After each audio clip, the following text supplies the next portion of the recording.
Shalom anak-anakku yang terkasih. Puji Tuhan, hari ini kita masih dimampukan untuk mengikuti pembelajaran jarak jauh di dalam kondisi sehat. Anak-anak, pada pagi hari ini kita masih mempelajari di dalam pelajaran 4 dengan judul Wujud Beriman, Mengasihi Lebih Sungguh. Nah, anak-anak, pada pertemuan sebelumnya, kita sudah membahas bagian yang A dan bagian yang B. Bagian A yaitu apa itu kasih, dan bagian yang B, mengapa harus mengasihi.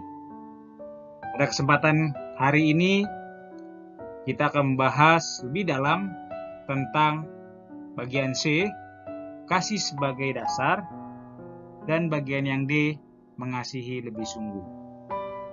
Anak-anakku yang terkasih, mari kita siapkan buku yang sudah kita miliki agar kita serius dalam memahami materi kita pada hari ini.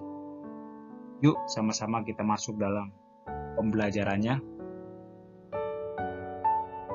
Yang terkasih, pada pertemuan sebelumnya kita sudah belajar tentang apa saja ya?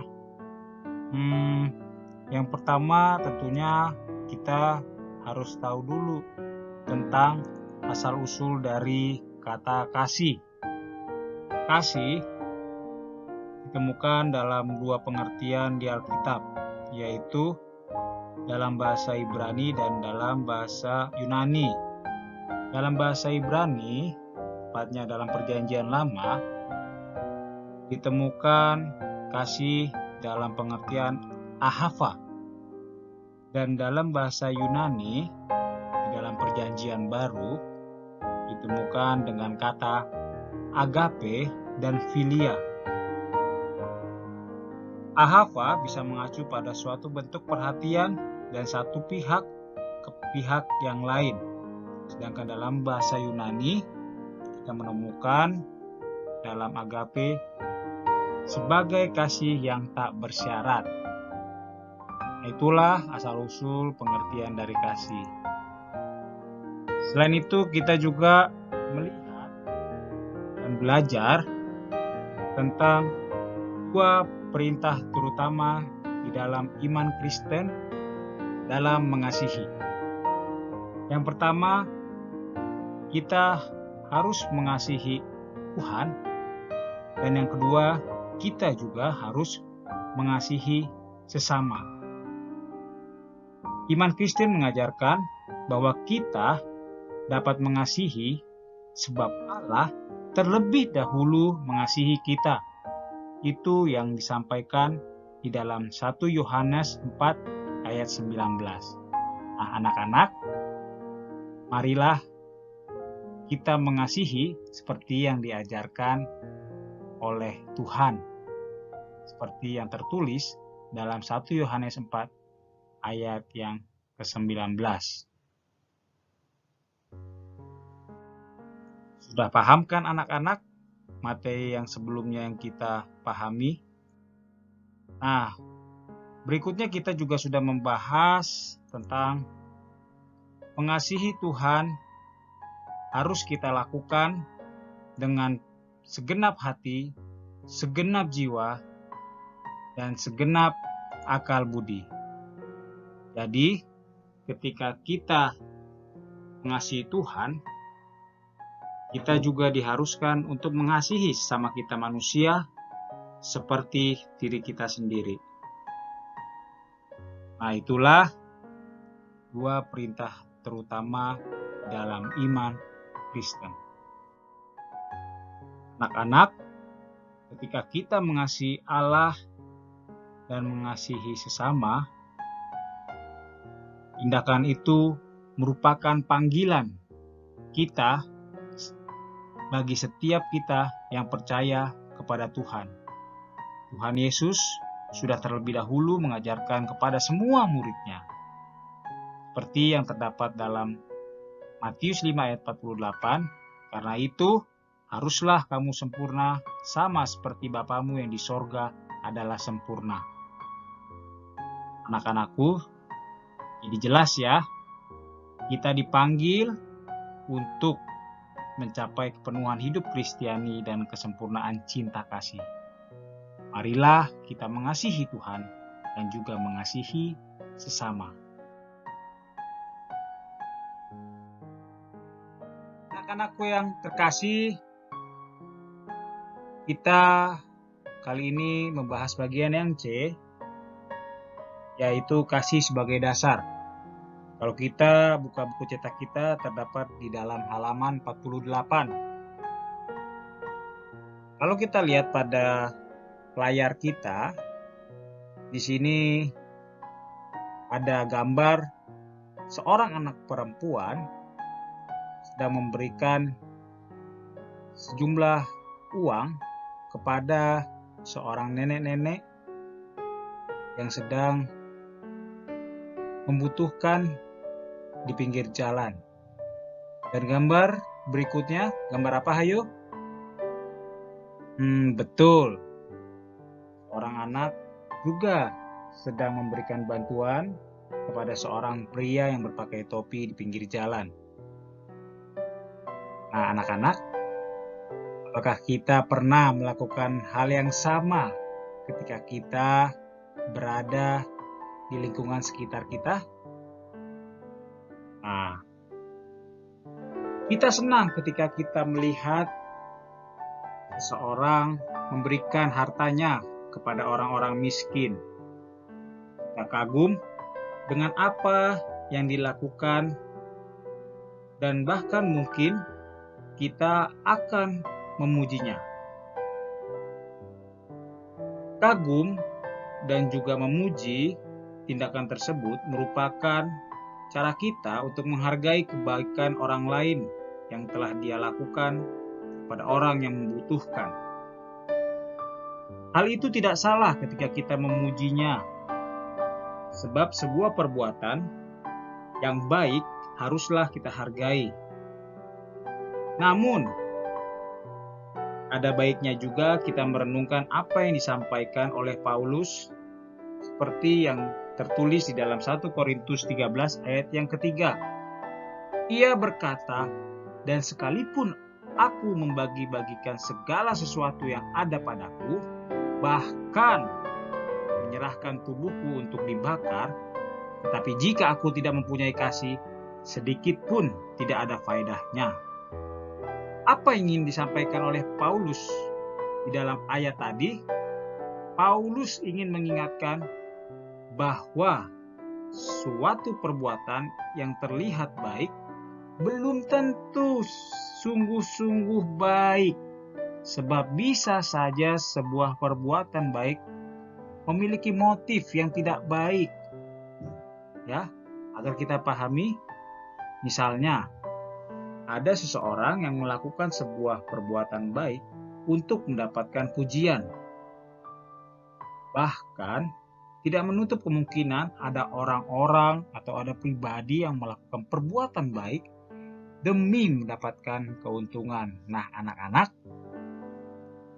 apakah kita menjadi seseorang yang memberikan kebaikan untuk mendapatkan keuntungan?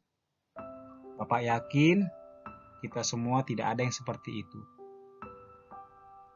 Pertanyaannya, apakah kita pernah mengasihi seperti yang ada di gambar ini? Bapak yakin anak-anakku yang terkasih pasti mengasihi sesamanya tanpa perhitungan, tanpa melihat siapa yang dia akan berikan. Oleh karena itu kita melihat dalam berikutnya, yaitu kasih sebagai dasar kita untuk mengasihi sesama. Apa saja itu? Yang pertama, dasar kasih kita kepada sesama, yaitu Allah mengasihi semua orang. Seperti yang tertulis di dalam 3 Yohanes 1 ayat 5-6, Kalau kita punya Alkitab, bisa kita buka 3 Yohanes 1 ayatnya yang ke-5 hingga ayat yang ke-6. Bapak akan membacakan untuk kita semua. Saudaraku yang kekasih, engkau bertindak sebagai orang percaya, di mana engkau berbuat segala sesuatu untuk saudara-saudara, sekalipun mereka adalah orang-orang asing. Mereka telah memberi kesaksian di hadapan jemaat tentang kasih-Mu. Baik benar perbuatanmu jikalau engkau menolong mereka dalam perjalanan mereka dengan satu cara yang berkenan kepada Allah. Berikutnya, yang kedua, dasar kasih kita kepada sesama yaitu Tuhan Yesus Kristus mati untuk semua orang agar dunia selamat dan bahagia serta memiliki damai sejahtera. Kalau kita buka di dalam 1 Yohanes 2 ayat yang kedua, kita buka bersama-sama, dan ia adalah pendamaian untuk segala dosa kita, dan bukan untuk dosa kita saja, tetapi juga untuk dosa seluruh dunia. Itu yang membuktikan bahwa Tuhan Yesus mati untuk semua orang dan untuk semua dunia. Berikutnya, kita melihat ajaran tentang hukum kasih yang terdapat dalam Matius 22 ayatnya yang ke-39. Kita bisa buka Alkitab kita dan membacanya, Matius 22 ayat yang ke-39. Dan hukum yang kedua yang sama dengan itu ialah, kasihilah sesamamu manusia seperti dirimu sendiri. Kita diajarkan kita mengasihi sesama kita, anggaplah sama ketika kita mengasihi diri kita sendiri. Berikutnya, yang keempat, yang menjadi dasar kasih kita kepada sesama yaitu bukti kasih kepada Allah dengan kita tidak membenci sesama kita. Tidak mungkin kita mengasihi Allah tetapi kita membenci sesama kita, umat manusia. Seperti yang diungkapkan dalam 1 Yohanes 4 ayat 12 hingga ayat yang ke-16. Kita buka dan kita bisa baca 1 Yohanes 4 ayat 12 hingga ayat yang ke-16. Tidak ada seorang pun yang pernah melihat Allah. Jika kita saling mengasihi, Allah tetap di dalam kita dan kasih-Nya sempurna di dalam kita. Demikianlah kita ketahui bahwa kita tetap berada di dalam Allah dan Dia di dalam kita. Ia telah mengaruniakan kita mendapat bagian dalam Roh-Nya, dan kami telah melihat dan bersaksi bahwa Bapa telah mengutus Anak-Nya menjadi juru selamat dunia. Barang siapa mengaku bahwa Yesus adalah Anak Allah, Allah tetap berada di dalam Dia dan Dia di dalam Allah. Kita telah mengenal dan telah percaya akan kasih Allah kepada kita.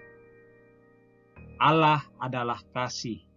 Dan barang siapa tetap berada dalam kasih, ia tetap berada di dalam Allah dan Allah di dalam Dia. Itulah yang menjadi bukti kasih kita kepada Allah dengan kita tidak membenci sama kita. Nah, anak-anak, sekarang kita masuk pada bagian yang D, yaitu mengasihi lebih sungguh. Anak-anak, apakah di sini kita memiliki musuh? Pasti pernah, ya. Pasti kita pernah memiliki yang namanya musuh. Namun pertanyaannya, apakah kita pernah mengasihi musuh kita? Dalam pembelajaran kali ini, kita melihat mengasihi orang yang baik-baik saja susah, apalagi mengasihi musuh. Ini merupakan kesulitan di dalam kehidupan kita. Sehingga sekarang ini banyak orang yang bertindak semena-mena terhadap orang lain. Yang kuat akan menekan yang lemah, dan yang kaya akan menindas yang miskin. Anak-anakku yang terkasih, biasanya sebagian besar manusia, orang yang akan bersikap baik kepada kita harus kita perlakukan dengan baik. Sedangkan orang yang berbuat jahat dan menganiaya kita, pasti kita berpikir patut kita benci dan akan kita musuhi. Bahkan sekarang ini banyak orang yang akan bertindak semena-mena terhadap orang lain. Hal itu berbeda dengan prinsip kekristenan. Prinsip kekristenan memiliki landasan yaitu firman Tuhan. Dan firman Tuhan memerintahkan kita untuk mengasihi musuh kita. Di dalam Matius 5 ayatnya yang ke-46 sampai ke-47 mengatakan, apabila kamu mengasihi orang yang mengasihi kamu, apakah upahmu? Bukankah pemungut cukai juga berbuat demikian? Dan apabila kamu hanya memberi salam kepada saudara-saudaramu saja, apakah lebihnya daripada berbuat demikian? Anak-anakku yang terkasih, dari Matius 5 tadi yang sudah kita baca, Yesus mengajarkan pada kita bahwa kita sebagai murid-Nya hendaknya selalu berbuat baik dan benar, karena perbuatan baik saja belum tentu benar di hadapannya. Mengasihi sesama adalah perbuatan yang baik. Jika kita kemudian membenci musuh kita, itu perbuatan yang tidak benar di hadapan Allah. Sebagai manusia yang penuh dengan keterbatasan, kita cenderung membatasi kasih. Misalnya, kita hanya mengasihi keluarga, kita hanya mengasihi orang yang dekat dengan kita, atau kita hanya mengasihi orang-orang yang memiliki kepercayaan sama dengan kita. Anak-anakku yang terkasih, marilah kita mengasihi sesama kita dengan baik dan benar seperti yang diajarkan oleh firman Tuhan. Oleh karena itu, kali ini kita akan diperlihatkan siapa yang dimaksud dengan sesama kita. Jadi yang dimaksud dengan sesama kita adalah orang-orang yang dekat dan orang-orang yang tidak kita kenal. Kita harus mengasihi Allah dan juga mengasihi mereka semua tanpa memilih, yang dekatkah ataupun yang tidak kita kenal. Sedangkan kasih adalah dasar bagi kita untuk melakukan sesuatu. Di sini yang menjadi kunci adalah kasih. Tanpa kasih, semua yang kita lakukan akan menjadi sia-sia. Oleh karena itu, kerjakanlah segala sesuatu berdasarkan kasih.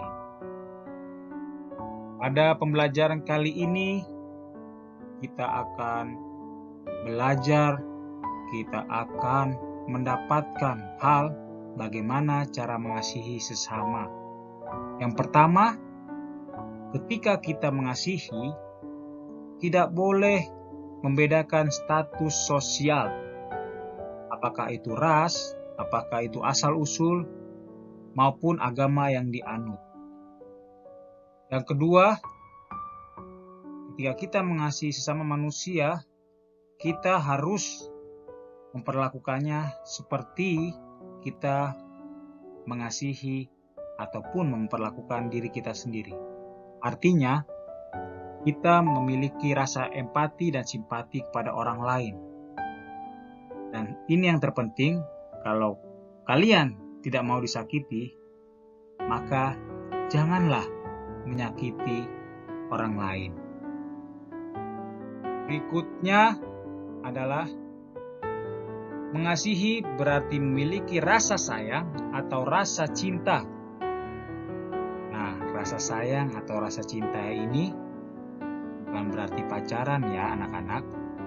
Kasih sendiri mencakup beberapa nilai, yaitu panjang sabar, tidak iri, tidak mementingkan diri sendiri, hormat, mengampuni, tidak dendam, dan pada intinya kalau mengasihi, mari kita berpikir dan bertindak yang positif.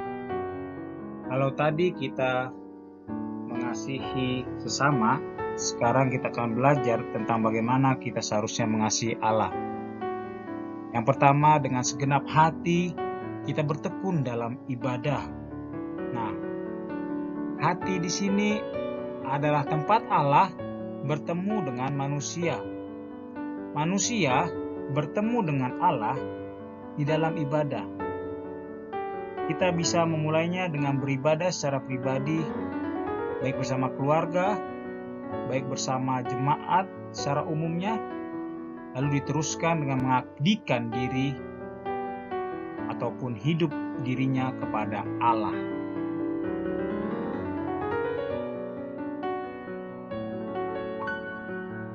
Dalam hal berikutnya, dengan segenap jiwa bertekun dalam berkorban.